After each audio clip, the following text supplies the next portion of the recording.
Pounders, welcome back. Beers and Bestball.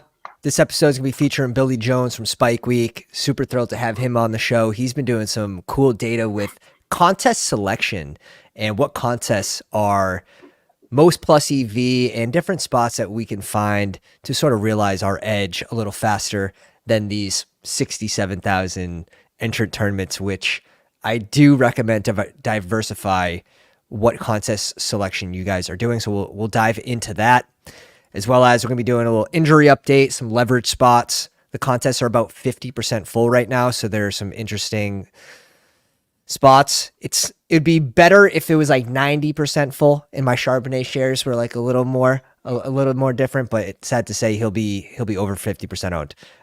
Best pick swaps, and of course we're going to be diving into some drafts. So I want to welcome Billy to the live stream, a fellow Pats fan as well. We were both clenching our cheeks when Drake May jumped in the game last night. It wasn't pretty. Yeah. So I want to caveat that a little bit. So I live in Massachusetts, definitely somewhat of a Pats fan, but also grew up in Georgia. But so being a Falcons fan, it's hard to like hold on to a team that disappoints you for 2-3 decades now. we welcome you, man. We welcome you. So it's definitely, I feel like this is now where I live. It was good to like be also like a very knowledgeable football watcher while like Brady was kind of wrapping up his career here and just so good. Yeah. So last night was an interesting, not a fun watch if you were rooting for the Patriots. Yeah, it was bad all around. It was really hard to find a bright spot. I guess like Pop Douglas getting a bunch of receptions that didn't really matter at the end of the game. Definitely mattered for some people in DFS. Seeing some big cashes with Pop on there. But some early hellos, Logan, Chad, Bestball, Brian. Appreciate you guys coming out. If you enjoy the episode, go down, slap the like on the live stream, hit the subscribe button, give Billy a follow. Link is in the description there. I noticed, and something that we stress with the data that you pulled for our episode on Show Me the Data for Battle Royales, I noticed I'm drafting a lot more 3 wide receiver teams this week. And here's a little portfolio optimizer of my Battle Royale week 3 teams. And right now, and this was more. I had more 3 wide receiver teams. So it's starting to come down. I'm trying to get this. Last week, I was at about 80-20, 80% with 2 RBs. So RB filling the flex, which is, we want to be in that 70, 68% range, I think. But week to week, are you thinking that this week is just a 3 wide receiver week? It seems a little tougher for me to get there at 2 RBs. I don't know.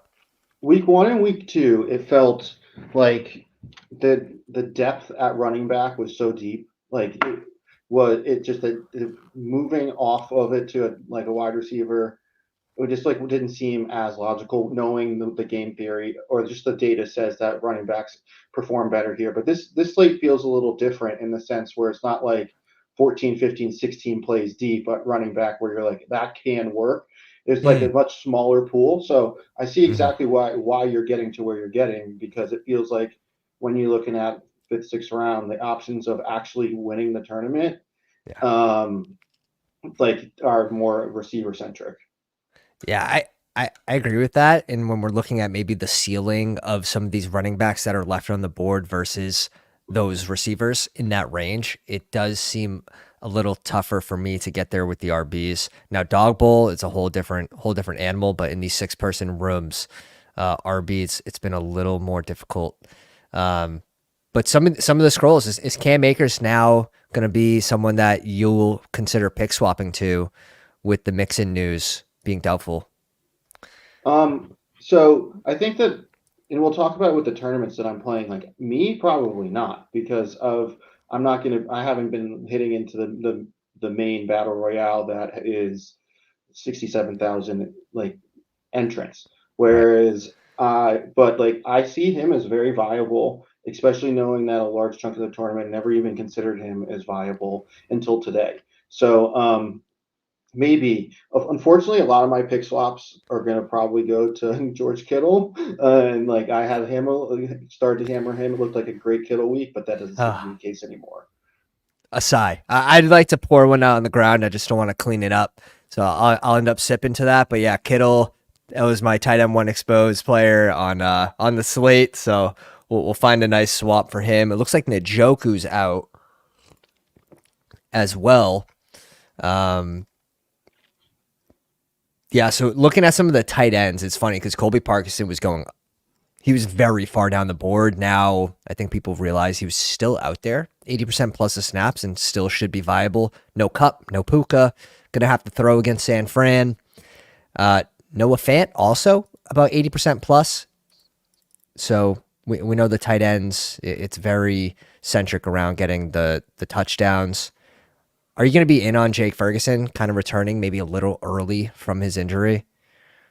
Kind of am, just because of how thin the slate is at tight end. It is super thin. And I think the hard part that I struggle with, and I'd love to hear your thoughts on this, is swapping and just in general, and like how do you balance that? Because if I were to go like, okay, I'm going to play heavy Kittle and just try to hope he plays, and if not, I'm going to swap to someone. How's that Mm-hmm. not just all go to your top rated tight end and Well, be way overweight on certain positions?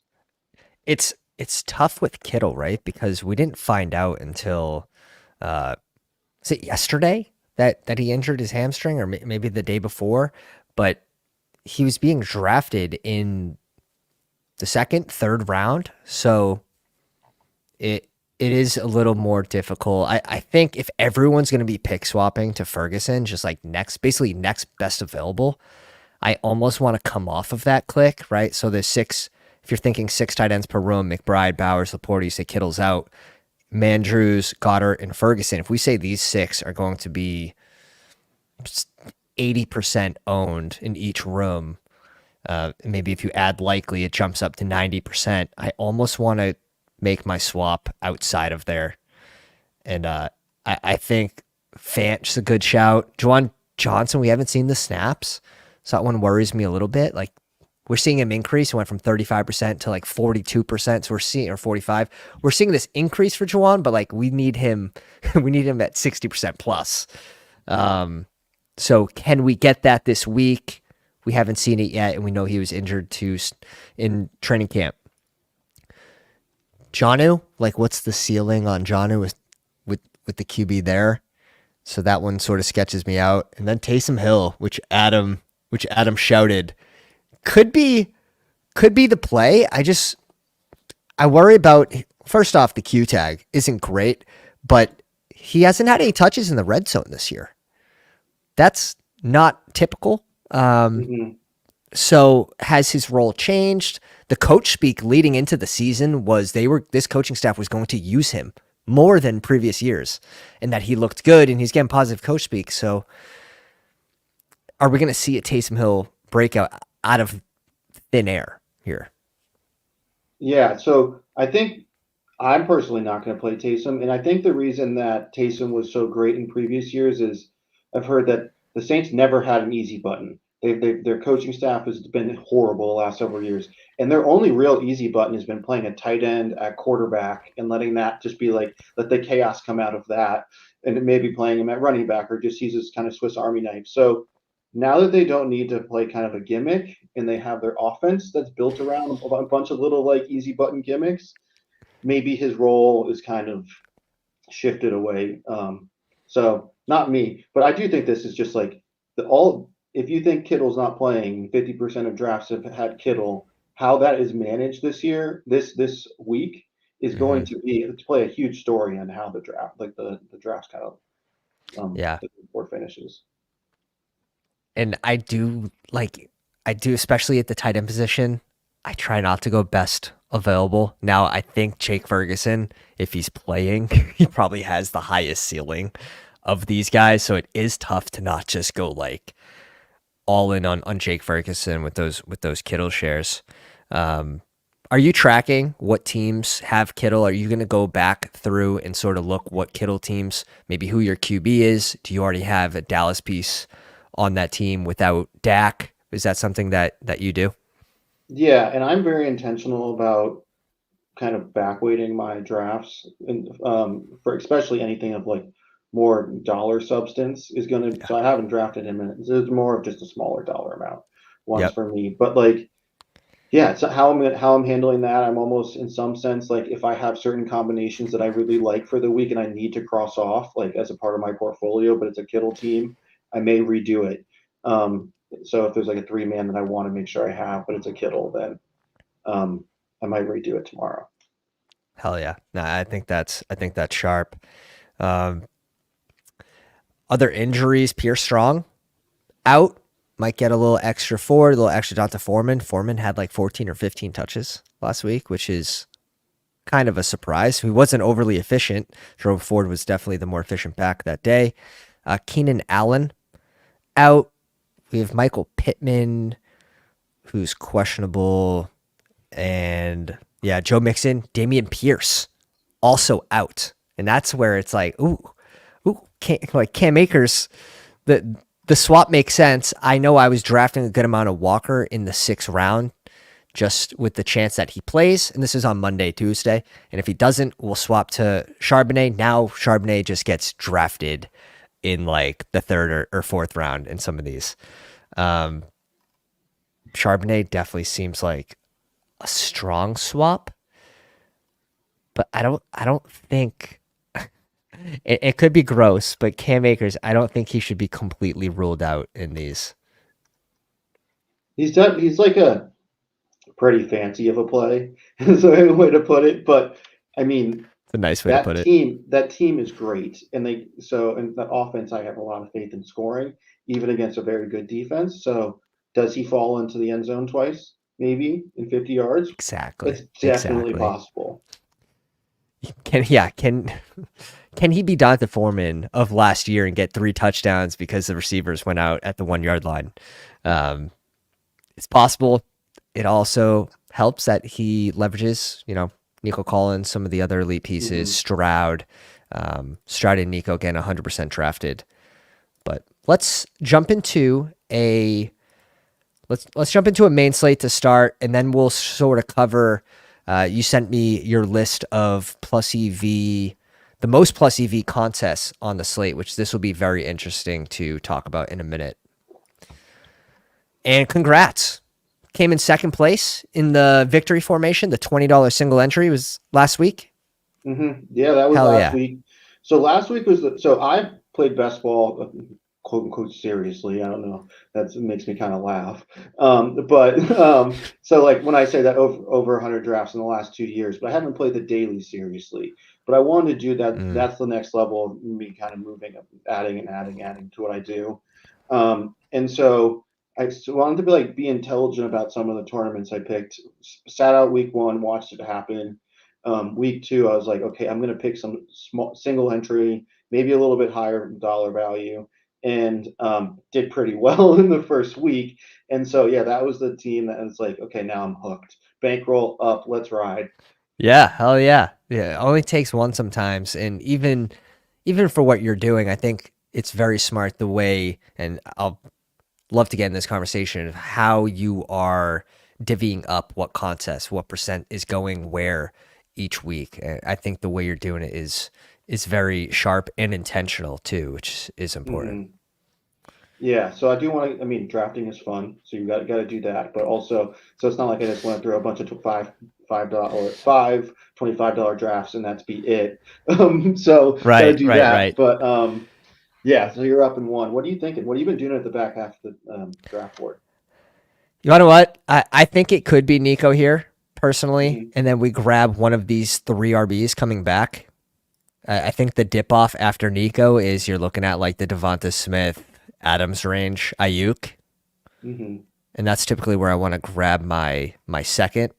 And I think this is where it becomes a little more difficult for me to find that second RB I want to go. But a lot of Nico Collins and Jefferson when they fell. I was getting a lot of Nico and Jefferson, and obviously a little game stack there. So if you're leaning into the uncertainty Q tags, you're probably pretty happy. I'm cool with Barkley here. Barkley and Nico. Yeah, I mean, either of those 2 running backs, I think, are going to be smashes. In most weeks, the back of the board is pretty painful. I don't feel like that's as much the case this week I because agree.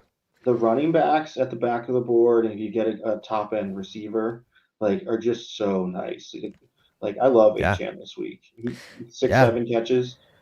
two of these RBs, two of Jordan Mason, Gibbs, Barkley, Achan. If you want to add Kamara if he falls, getting Mhm. two RBs with that combination feels very good this week. I will say feels very good. And then if you could hit on this range of wide receivers, which used to go in the 20s, used to be able to get down Devonta Smith in the 20s. Same thing with Devontae Adams. They've risen up, but there's still other plays.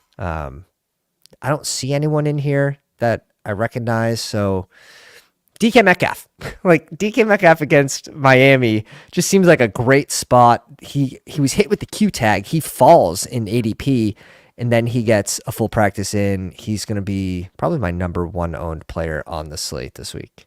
He's going to be my ride or Interesting. die. Interesting. I Um, also been mixing in some Geno Interesting. Yeah. naturally. Ooh, ooh. So this is where I think we go Devonta Smith and we just pray that Jalen Hurts comes back to us. We Yeah. have Barkley. How do you feel? Does that change? Does that change this for you? Um, no, just because there is still rhetoric around that game being like insane this week. I think if we're gonna do this, I'd probably want to also maybe like go get a Saints piece too, as Mm. well. It just kind of build this universe where it goes crazy. Um, the one also piece is like with Bowers still available for there. Like I feel like tight end is so thin, and it's I don't know. I feel like potentially going his way, but by putting so much on Philadelphia, I think you got to go Hurts. All right, let's do it. We'll see if Jalen Hurts goes back to the pass with Barkley this week. Lean into your guys. Trust your guys. There's no better way to do it than after after a bad drop. So we'll see if he continues to get him going in the passing game. But yeah, Mm-hmm. it is definitely a little thinner. You're hoping for this game to absolutely blow up. You're hoping for a 40-point game from Philly in this scenario. It does make it a little easier with no AJ Brown. Goddard wasn't really heavily involved. I don't think they really got Dotson involved. Yeah, he had one catch. Johnny Wilson. It's sort of becoming a very condensed offense now. So I And could they, see I it think working with this offense. they might be in a position where they have to chase, and that is dump offs and just kind of run it up. So, um, yeah, Are you thinking Shaheed with one of these clicks? And then who do you want for tight end? I am. And then so this is where we could try to play a swap game if we want to do that. But let's go ahead with Shahid and start there. And then I feel like we're gonna. I mean, if we had planned this, probably should have taken a tight end on the front side, knowing that the guy behind us has to I go mean, tight end. But um, I'm open to wherever. What would you think here? the heart. If we didn't go Shaheed, could have added a Taysom Hill share in that Hmm. spot. I do like Ferguson.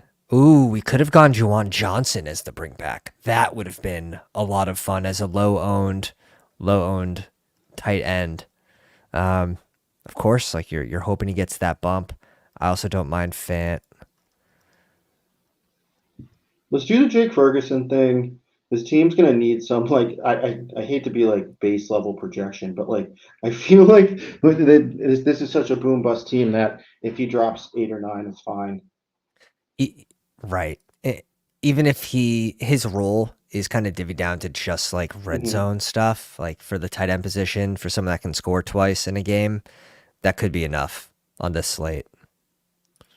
So is it McBride, like very much like McBride for you as tight end one overall, or do you think there's maybe a tie between Bowers? What's the heart saying on this slate?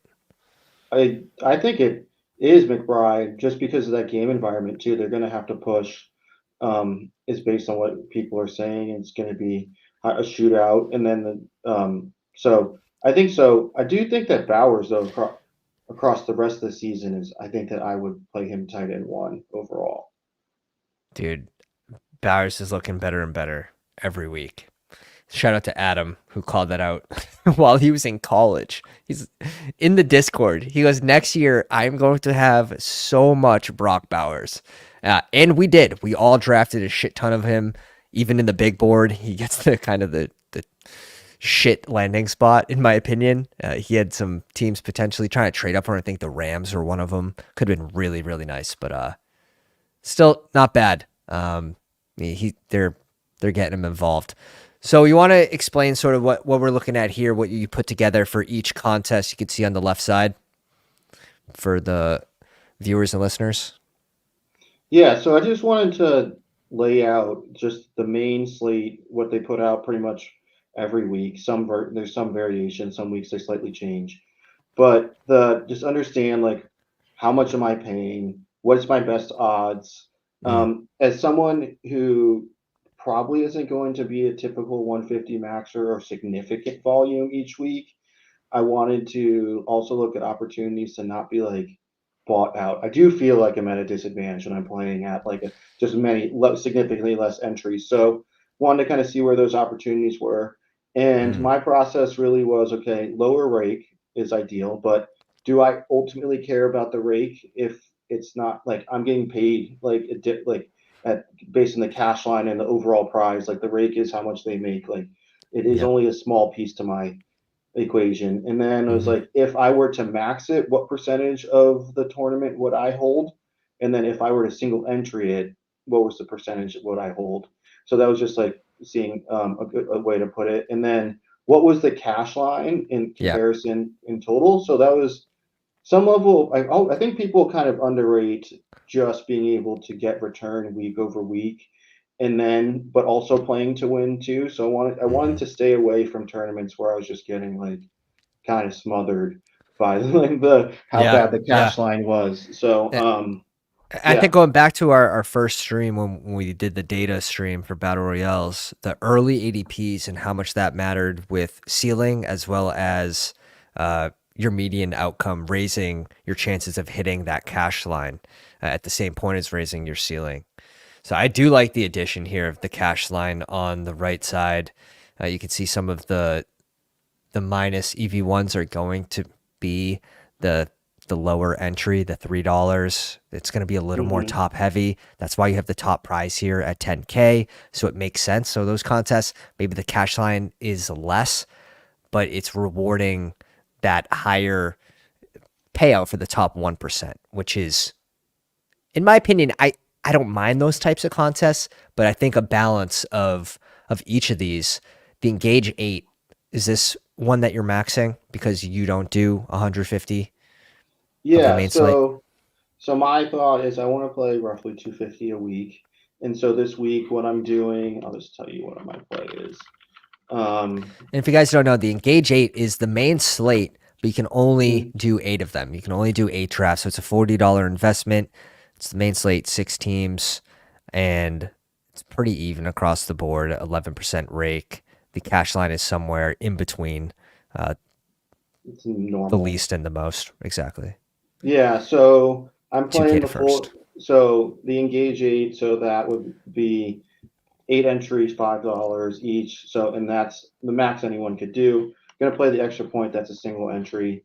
Then I'm also going to play the hurry up. So that's where I'm going to get some volume in. That's 20 at $3. So that's really that's not that much. Mm, And that's where I'm like definitely having a little bit of fun. It's also where I'm preparing for my later drafts at the rest of the week. I don't want to walk into a $20 or $25 draft and then feel like, okay, what am I doing here? So just get it's like it's reps. your warm up. Yeah. Exactly. And then I'll play the victory formation. That's a single entry $20 one. And then Yep. I'm gonna play the $5, the fullback dive, which is Mm, $25, 5 entries. I like And that. I Do you really do like the third those. and long as well?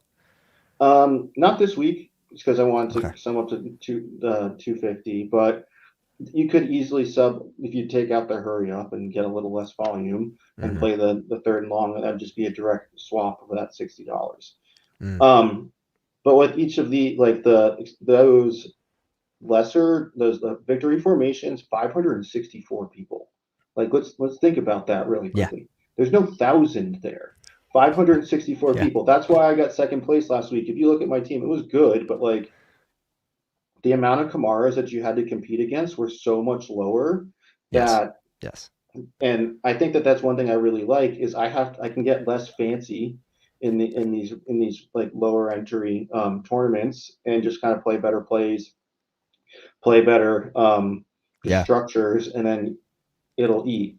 And so that's kind of where my head's at. I love that shout. And so the entrants are right here. Third and long, same thing. It's going to be 564. The payout for first is 2,000, and the difference in this contest basically versus the victory formation. It's a 3 entry max, but you're also that cash line is much less in order to get that higher payout for that top 1%. So I actually like both of these contests. I prefer the third and long because a little more risk adverse, but payout when I hit that nut lineup. And it doesn't even have to be the nuts because it's like we said, it's 564 team lineup. It sort of brings it back to the basics of you don't have to big brain it as much. It's play the best plays, and you should be profitable at the end of the day. I like this one. You mentioned the $25 entry fullback dive. It's a 5 entry max. This one has 1,128 entrants. The cash line is a little higher in this one, right? 19, Yeah, almost it's not 20%. bad. So you don't double up your money. So you only it's a $25 entry, $40 back for that minimum. It's not a straight double up. But I love we were talking about this. I love that you can have a low entry in a tournament, but not feel like I'm gonna run bad on like the get my 3 entries and I'm gonna get the 5, the 5, and the 6. And I'm like, well shit. Like Yeah, yeah, so yeah. the fact that I can get 5, I do feel like at some level, like the random number generator is gonna give me something good, or maybe I'm running bad, but that's Yeah. really abnormal. So I think I just thought that was so appealing. Yeah, I like that contest as well.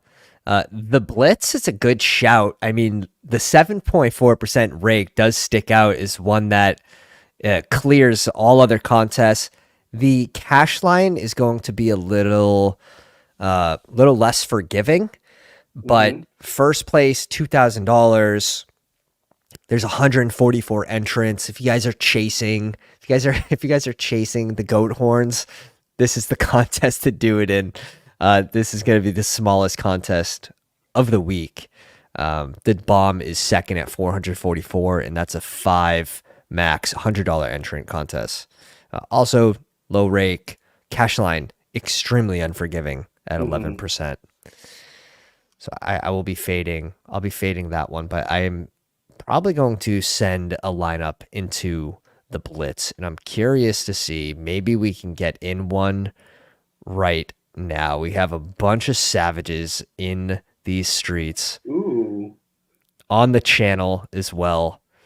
How many? We don't have +4. If you guys we can want to do it. come and take some of my $75 hairs, +3. Someone wanted it. It's a single entry max 144 person tournament. I can't win a second set of goat horns, so I'm gonna need someone to come here and assist me. Um, So I my big do think takeaway you for the play this a lot differently, though. Yeah, and so the what really spurred this to me was I think I don't remember what show I was watching, and someone said like the smaller the entrance, the more like levels of sharp that you have to be, and I'm like, is that sure? Are we sure that we're not like over baking it, or? And so I'm just like, I do think that you can play the best plays and be kind of simple in these and just win. I I agree. I think there is an edge, but it's Well, played a little more. It's played a little more like a cash game, like you said. Like play the best plays. You're also correlating. Like we saw mhm, correlation work just with your last lineup with the Lamar Jackson, Zay Flowers. You had to hit Kamara in that lineup. Kamara was a must-have last week, so good to have him here. But Zay Flowers correlated with Lamar Jefferson. This is just a strong lineup. 2 RBs, everything that you want to see here. +2. This is gonna fill. Come on, and like boys. Leone is a big like version of this essentially. Like he plays, what is it, the Thunderdome, which is $5,000 entry each, Right. and so that's like, I mean, I hope. Imagine if Underdog gets to that, the It five will. thousand It dollar will. weekly entries. You think so? It will. It will. The best ball is getting so big, and battle royale is the amount of people that have stayed in the drafting space this season versus last season. I would Hmm. say is probably 3x of my followers, and I think a lot of that has to do with bestballoverlay.com and being able to provide my following with an edge, the one of the greatest edges you can grab in the space, from a portfolio optimizer to getting all the different stats on the screen to the combination tool. When you provide an edge, and I've seen it with my following, just posting winners every single week, 2 weeks in a row. It's awesome. It's awesome to see. So I Well, it's think, just so easy to inadvertently dupe yourself. Like you've got a couple great plays that you're rolling with, and they may be later in the draft. You start off with a double stack that you like, or a stack that you like, and then oh my gosh, like how do I've already done this phone. Like what do I do to my so I don't yeah. dupe myself in the same tournament? And some of that is with the tight end, right? The tight end position was extremely volatile. There's no reason you should have your favorite play of the week. Let's say for me, it's a DK Metcalf at 35%. There's no reason I should have 60% of one tight end if it's not my favorite on the week, right? Like if it's like Bowers, like, all right, like let's play ball. It probably still shouldn't be 70 though. And you'll Hmm. actually fall into these ADP traps without even knowing you're doing it, uh, unless you have a combination tool to sort of digest your teams on the go. Yeah, absolutely. So we Thanks, got the number Jay. two. Do you know Filling the any of these sixth spot. names? Jay's here with us. JSN OD. This name is familiar, but this is actually maybe a little softer of a room besides Jay Strez. I'm not sure. I don't recognize Grit. I don't recognize Mbab.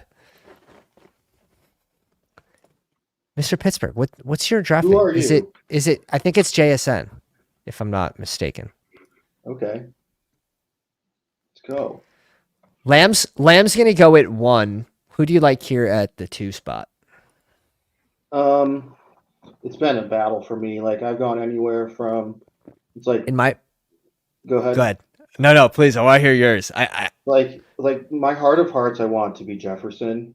Like, but I feel like he would have been towards at the top of the board if it hadn't had like a Q tag all week. That's Mhm. just that's my like what I truly think would have happened. I like Jefferson. I also don't mind Mason.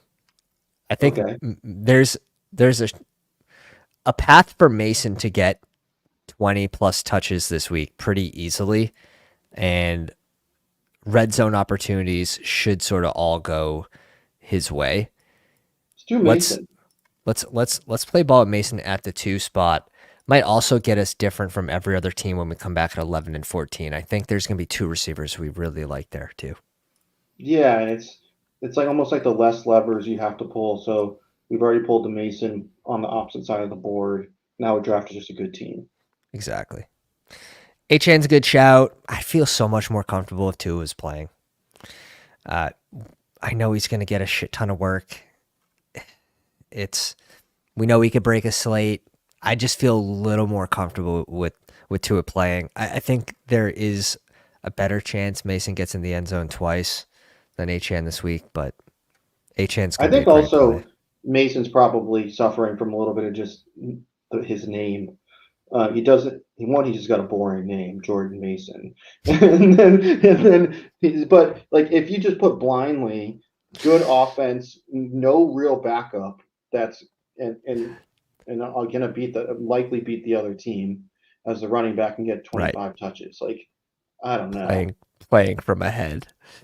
Yeah, Likely. The Rams are hurting. I mean, San Fran that feels. are they're 6 point favorites here, 6.5 point favorites, which another thing I love about bestballoverlay.com, just being able to see this right in the screen. Domes, spreads. Comes back to us. I'm on the exact Devonta, and then um, if Jalen comes back, I love that. If not, then we can Mm, do Devonta. mm, That's a ton of fun. mm, mm, mm. I like both of those. Okay, we're getting one Yeah. of them. I like the Bowers click here at 12. I think that's sharp. McBride goes at 9. So tight end does go off a little earlier in this room.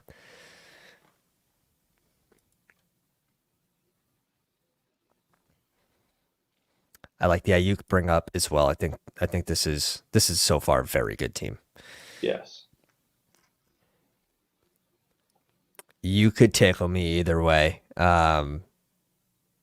If we don't end up with Jalen Hurts here, I we're want like Jalen Hurts we're just because. likely to go like a Rich or Stroud Diggs or something is what we'd end up with.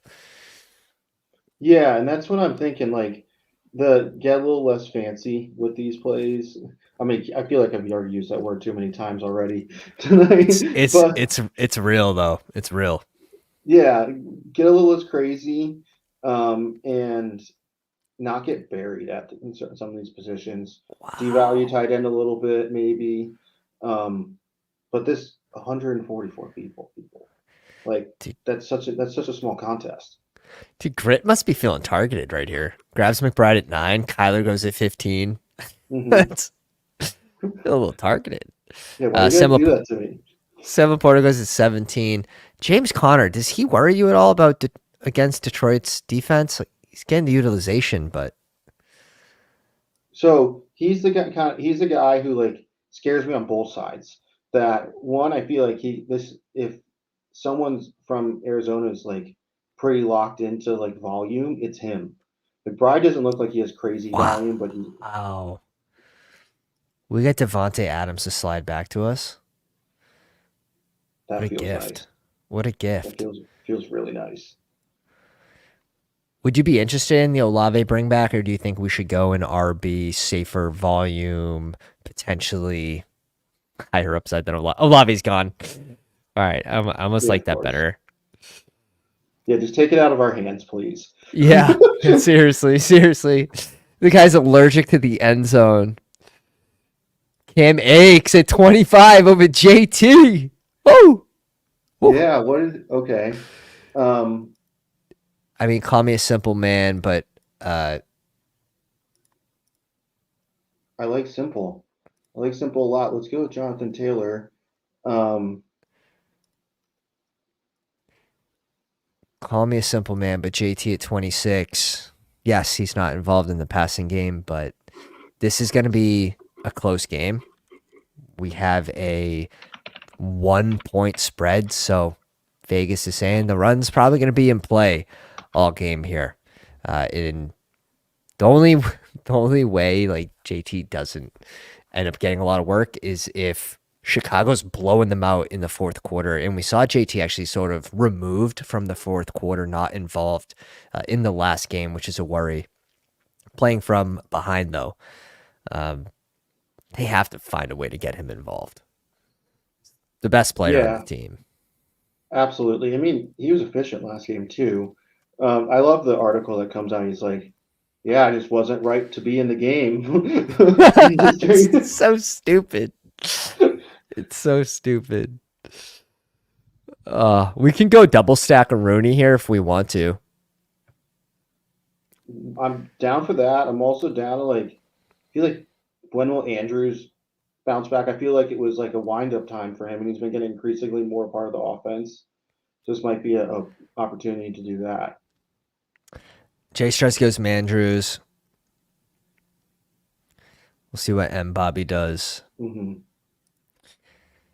I like the Charbonnet click here at 19. I thought we could have gotten him here at 23, but we end up getting Devonte Adams, so I'm not too mad about this.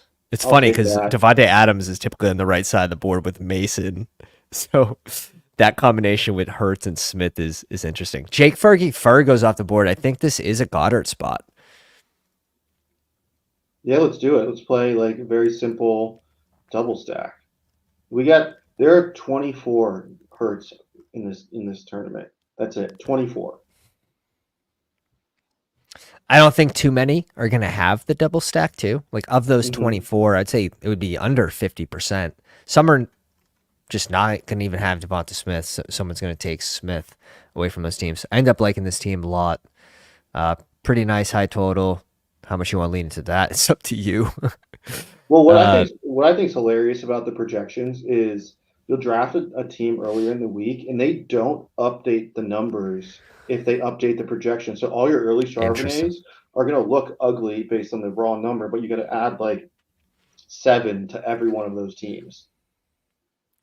Good shout there. I'm not sure if I ever realized that. Um, Here's my single entry victory formation. A little Goff and Gibbs. This was a super stack with Detroit. Very, Hmm. very unique and maybe a little minus EV. Let's see if the third and long. We should be able to fill the third and long. This is gonna be the $20 contest. It's a 3 max. Get my last one of these in. I did 10 dog bowls this week. Let me see if that contest looks like it's on pace to fill. What's today? Friday. It always speeds up on Saturday and Sunday.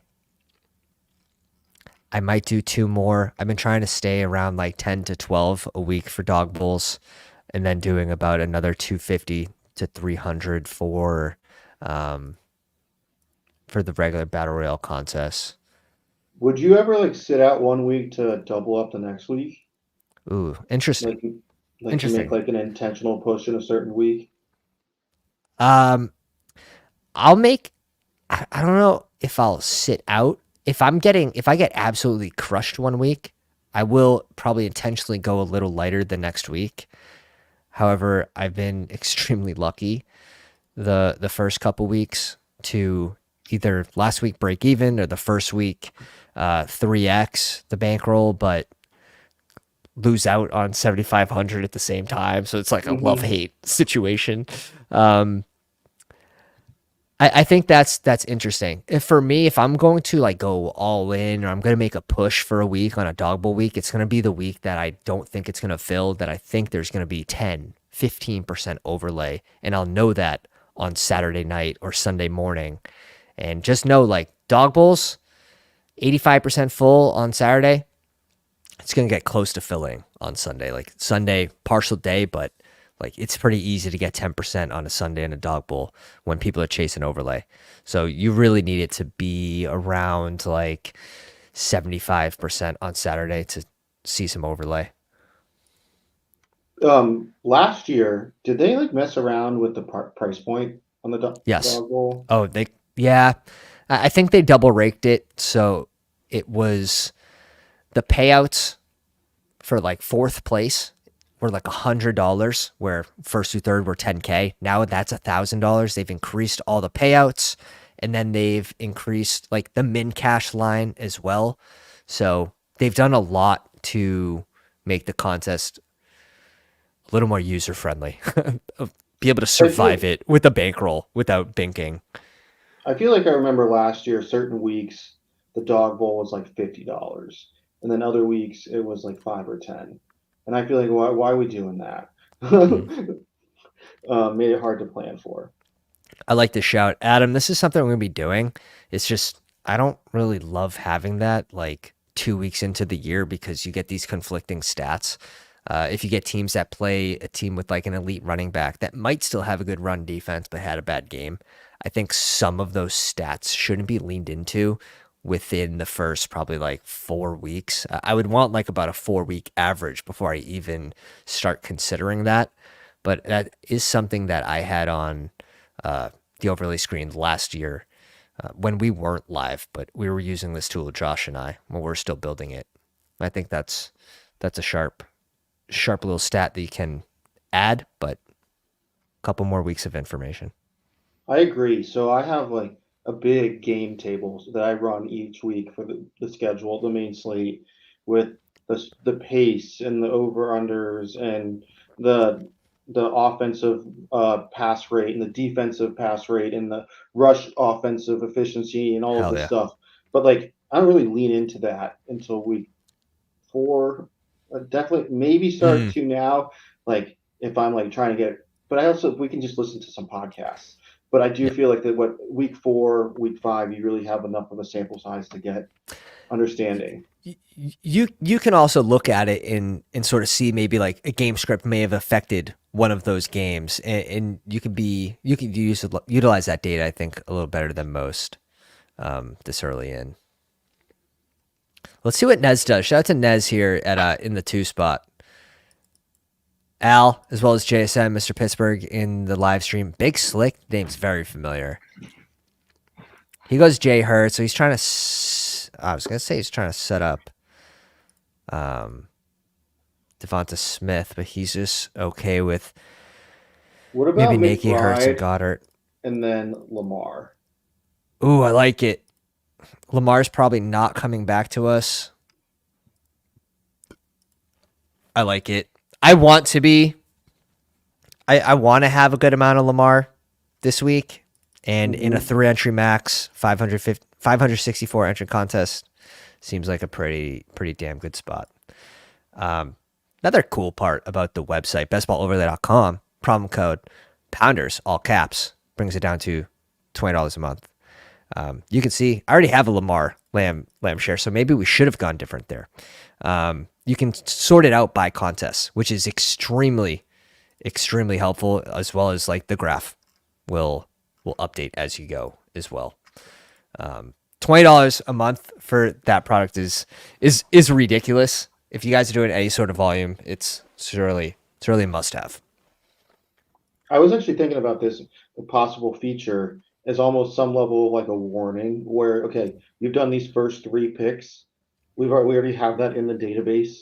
Do not finish it this way. Like if you already don't dupe yourself kind of situation. Yeah. I wonder if that'd be an interesting feature you could put in there. Yeah, it's cool. We have this though, right? So like you can check your Yeah. combination. Lamb and Jefferson or Jackson, excuse me, 5%. If I didn't draft McBride yet, let's say it's my pick or it's coming up, and we're gonna eventually change this from adding and typing to a queue. So automatically it'll just pop up. And you'll be able to add that player and see if you have that combination before you actually draft it. But we're going to change this from typing to if you queue them, it'll pop up and let you know with those players you have selected. Just make it simple. That's user friendly. That's what we're looking for. So using the tool, what'd you do last time with this team with a similar start? So yeah, we didn't go. I didn't have McBride, so already different from that team. Had Lamar, CeeDee Lamb, and Sam Laporta. So I actually I like these 2 different starts. I got Lamb in all 3. Run good. I got Lamb. Maybe run good. Maybe run good. I got Lamb at pick 3 in this one, which is cool. It also shows you the date you drafted and the picks of each player. Interesting. Where did Bowers go? Bowers went at 15. This was my thought that was going to happen when Kittle fell off the slate.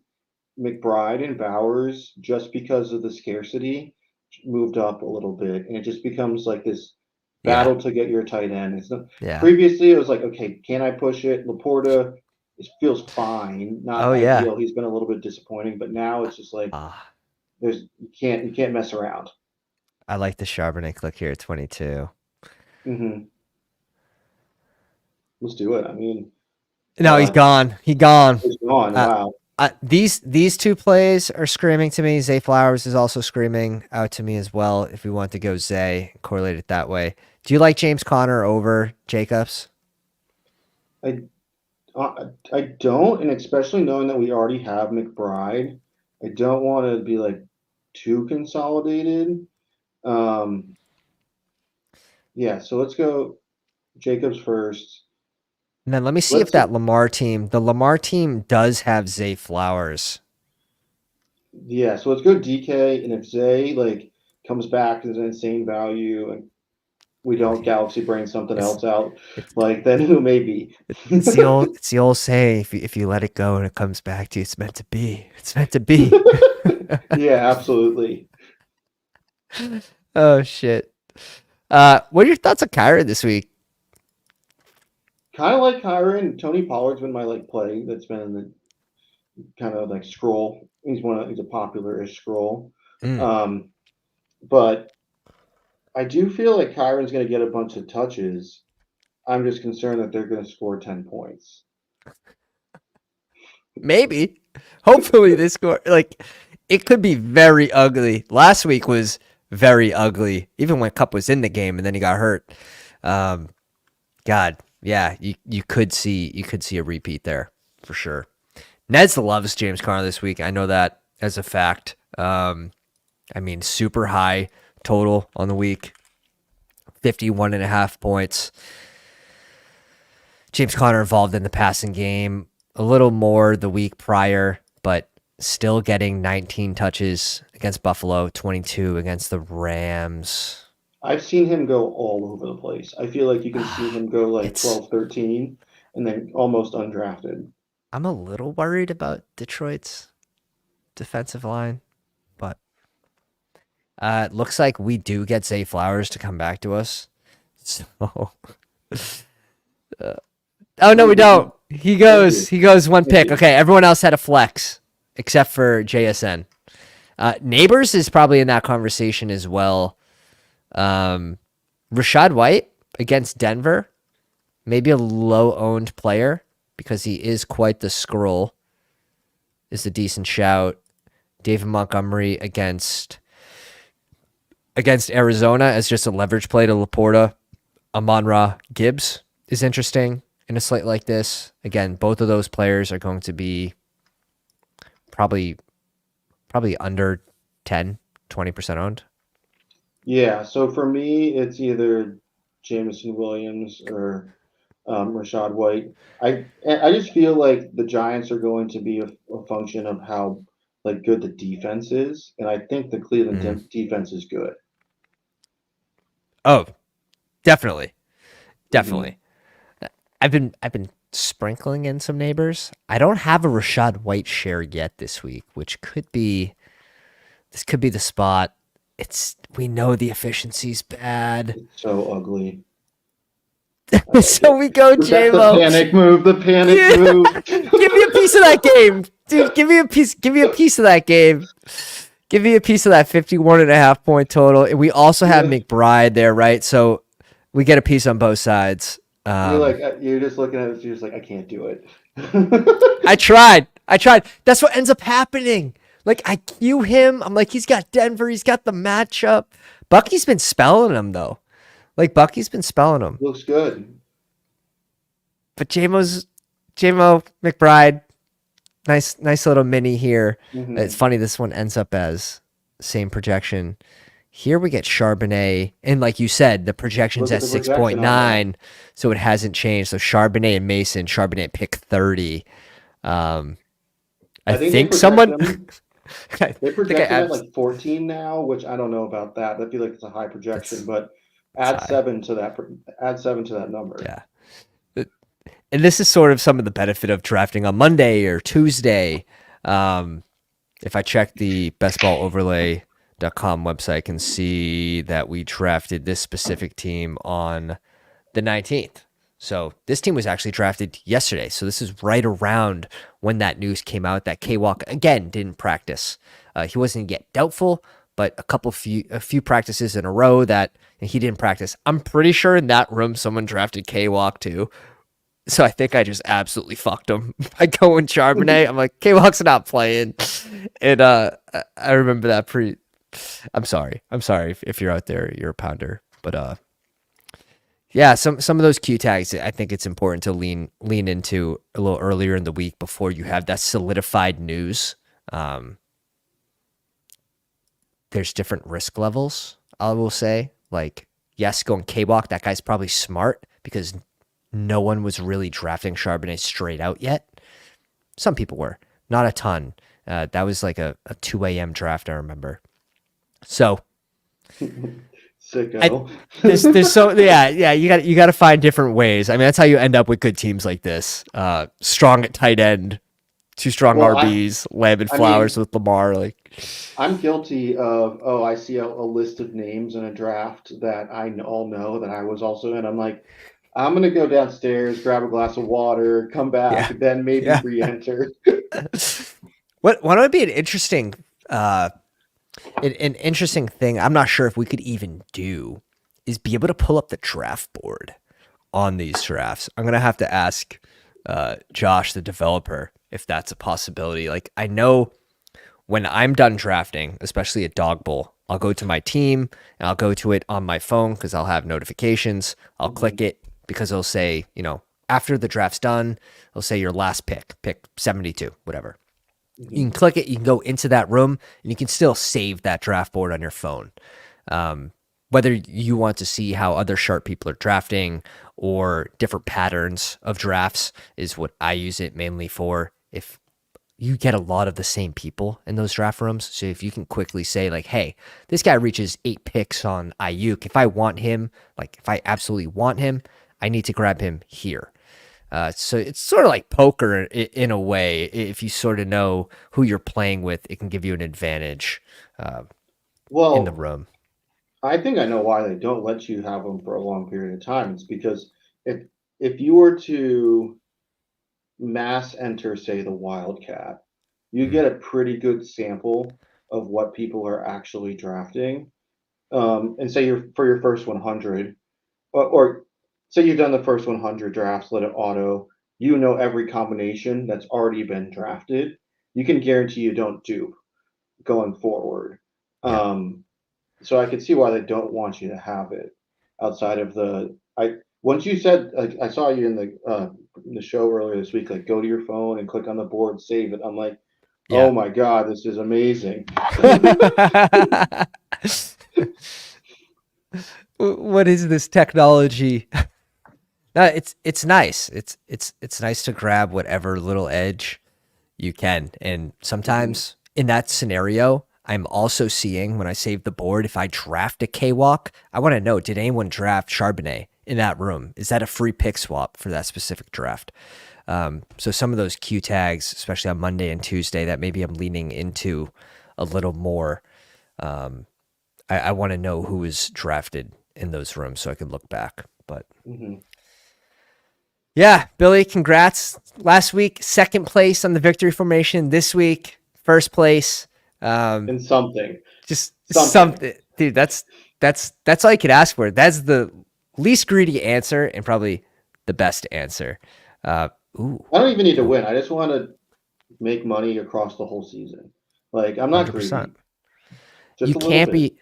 You can't be profitable every single week, especially if you're doing deep field tournaments. So manage expectations. If what you guys are doing are the deep field tournaments only, mix in some of those engage 8s, the 8 max, the 3 max, into your drafts.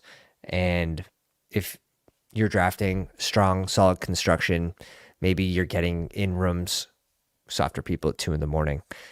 You can find some different edges that way and sort of realize your EV a little sooner. And shit, it happened to you week 2, which is hilarious. We were just talking about contest selection after week 1. Yeah, just right on cue. Process does matter. Shout out to Brian. Said he mixed in a few Hubbard teams, which, I mean, he gets drafted a lot in those dog bowls.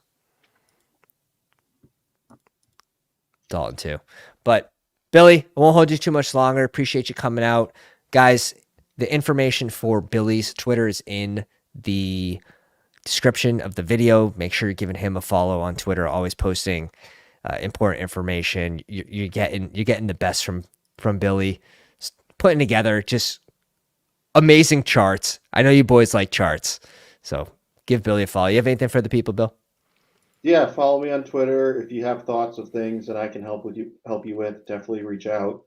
Yeah, this was a ton of fun. I'm down to come not any Friday night, lots of Friday nights. Hell yeah, right on. Link is also in the chat, so go over there, go over to Twitter, follow Billy, drop a like on the video, hit the subscribe button, visit bestballoverlay.com if you're a real one, and we will catch you on the next one. Pounders.